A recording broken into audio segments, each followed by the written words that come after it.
రాత్రి పగలు కష్టపడతారు. తమ బిడ్డలు ఆ బిడ్డల భవిష్యత్తు కోసం జీవిస్తారు. చివరికి వృద్ధాప్యంలోకి వచ్చేటప్పటికి వాళ్ళని పట్టించుకునే వాళ్ళు కరువవుతున్నారు. ఇది కాన్వెంట్ చదువుల మహిమో లేకపోతే కుటుంబ వ్యవస్థ పతనమో అర్థం కాని పరిస్థితి.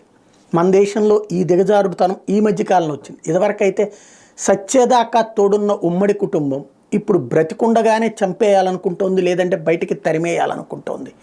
ఈ దౌర్భాగ్య పరిస్థితులు పాశ్చాత్య దేశాల నుండి నేర్చుకున్నటువంటిదే. ఒకప్పుడు ఉమ్మడి కుటుంబ వ్యవస్థ ఆ తర్వాత కాలంలో కూడా ఇంత దిగజారిపోలేదు మనం. ఇదంతా ఇప్పుడు ఎందుకు చెప్పాల్సి వచ్చిందంటే ఒక బాధ అనిపించింది. ఒక వార్త చూస్తే వాలంటైన్స్ డేకి కొద్ది రోజుల ముందు నెదర్లాండ్స్లో విషాదం చోటు చేసుకుంది. ఆ దేశ మాజీ ప్రధాని డ్రైస్ వాన్ అగ్ట్ ఆయన సతీమణి యూజీని ఇద్దరు ఒకేసారి మృత్యువడిలోకి చేరారు. ఇదేదో సూసైడ్ కాదు, లేకపోతే యాక్సిడెంట్ కాదు, కారుణ్య మరణాన్ని 93 ఏళ్ల వయసు ఉన్న వీళ్ళు అక్కడ చట్టం ప్రకారం కారుణ్య మరణాన్ని ఎంచుకుని చివరి క్షణాల్లో ఒకరి చేతిలో మరొకరి చేతిలో వేసుకుని ఒకరినొకరు చూసుకుంటూ ఈ నెల 5ను కనుమూశారు. దీంతో వీళ్ళ మధ్య 70 ఏళ్ల ప్రేమ బంధానికి తెరపడింది.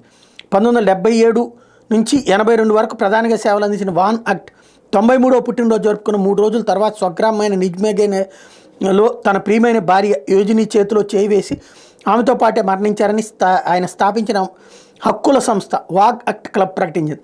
2019లో బ్రెయిన్ హ్యామరేజ్ బారిన పడిన వాన్ అక్ట్ ఆ తర్వాత పూర్తిగా కోలుకోలేకపోయారు. ఒకరిని విడిచి మరొకరు జీవించలేమని నిర్ణయించుకున్న తర్వాత వారు కారుణ్య మరణాన్ని ఎంచుకున్నారు. కాగా 2002లో నెదర్లాండ్స్ కారుణ్య మరణాన్ని చట్టబద్ధం చేసిన తర్వాత అక్కడ ఇలాంటి కేసులు 4 రెట్లు పెరిగాయి. 2022లో 8720 మంది దీన్ని ఎంపీ చేసుకున్నారు. ఆ ఏడాది 26 జంటలు కోరుకుంటే 2023లో ఇది 58 జంటలకు పెరిగింది. అంటే వృద్ధాప్యంలో చూసేవాళ్ళు లేక, ఒంటరి బ్రతుకులు బ్రతకలేక, ఈ ఖర్చుల్ని భరించి పోషించబడలేక చివరికి ఎవరి చేతనో అసహించుకోబడలేక ఆత్మహత్యలు చేసుకోవచ్చు. అలా ఆత్మహత్య చేసుకోవడానికి చట్టబద్ధమైనటువంటి హక్కు కల్పించేసింది నెదర్లాండ్స్ ప్రభుత్వం.